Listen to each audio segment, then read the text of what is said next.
Hey everybody, how you doing? This is about to be a really fun video. What am I doing today?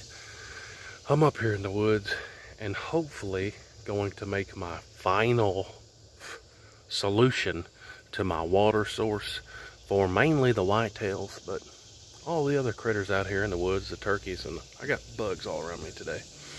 All the critters to have a good water source. If you guys watch the show, you'd know I used a old pool liner. I thought it was going to work good, and then it was an epic fail.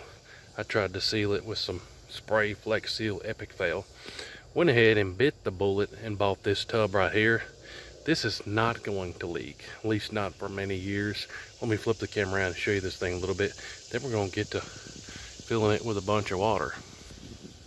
But what I got here, this is a Rubbermaid brand. It's pretty thick plastic. Let me see if I can show you the edge here.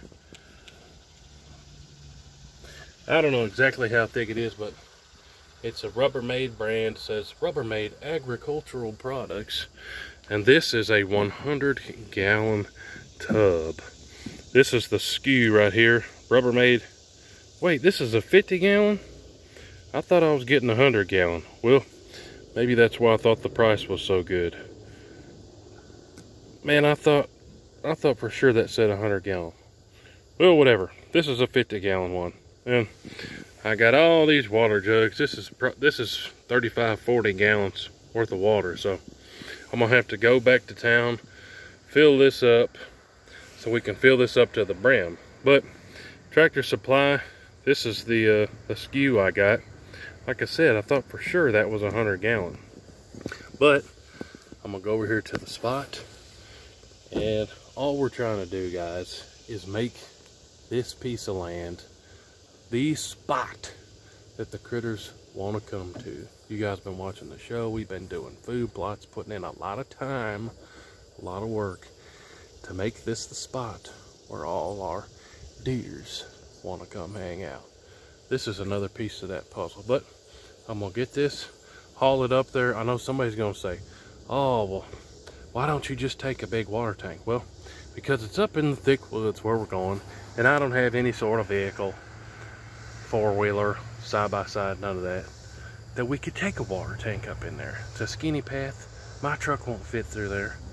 So we're just hauling water jugs up there until we fill up this 50-gallon tank.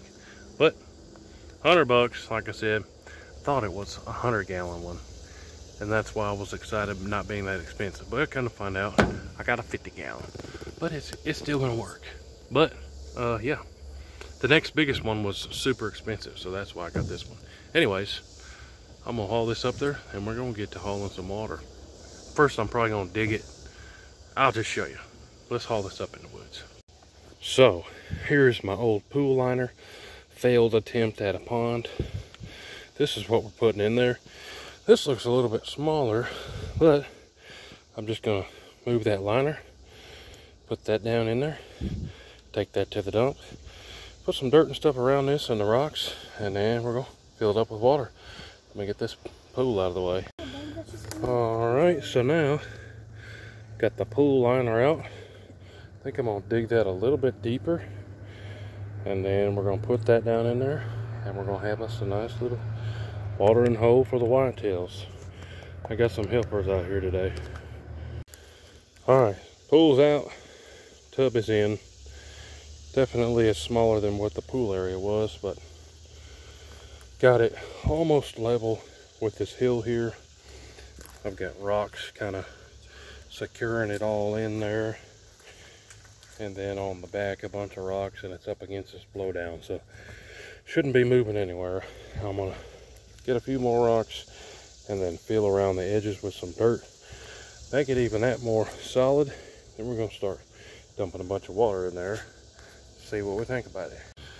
All right, so I've got rocks all around the edges, and I'm gonna keep filling in the mud pretty much up to the brim while I got my helpers over here dropping in the water. Good job, guys. I've heard people say that they put rocks and dirt in there because a natural pond or water source is going to be brown and muddy and the deer will just assume that's natural. I don't have any experience with that, so I'm going to start out testing just with the clear water as it sits. We got a little bit of dirt in there just from me shoveling, but I'm going to start off with just filling this up with clear water and see what happens. I put a base down underneath it that's solid, so that way if a deer or something steps down in it, the thing's not going to flip and scare them off to the neighbors 2 miles away. But I'm going to keep roughing in the edges here with mud, and we're going to keep dumping in the water. All right, so turns out we brought just enough water. I didn't get it perfectly level, but that's all right. Let me flip this around and just show you real quick. So here we go. You can see it is sunk in and also built up some around the edges to where it's almost level with the dirt here. But at first I thought maybe I wanted the rainwater to catch in here, but I think I would rather be able to control the water and the trash. I don't know. We'll see how that works. Also, I hit a bunch of rocks right there, so that's when I gave up digging. So that's another reason too. Put a stick in there so the mice and the squirrels can get their way out and don't turn it into a rotting thing of nasty water.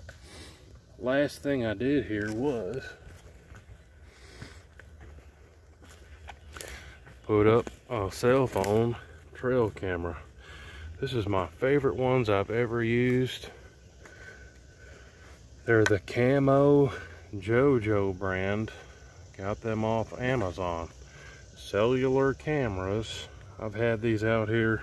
I've got 4 of them with solar panels, and I have not had to change the batteries yet, and they've been out for at least 6 months, I think. So it's gonna be cool to see what we get.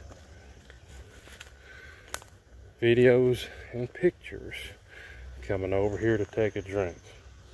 Also, makes logical sense to have a bow stand near your water. Whole point of the water is to bring the deers in, and this camera is going to tell us how often stuff is visiting this water hole, and that'll help us plan some of our hunts upcoming in bow season, which is going to be here before we know it. But hey guys, thanks for tuning in. Finalized water solution. Stay tuned. We're going to do some check-ins to see what's visiting these things. I bet you a bunch of coons too, but we'll see what happens. And also, a big thanks to my water jug carriers here. Appreciate y'all watching. Hooty-hoo!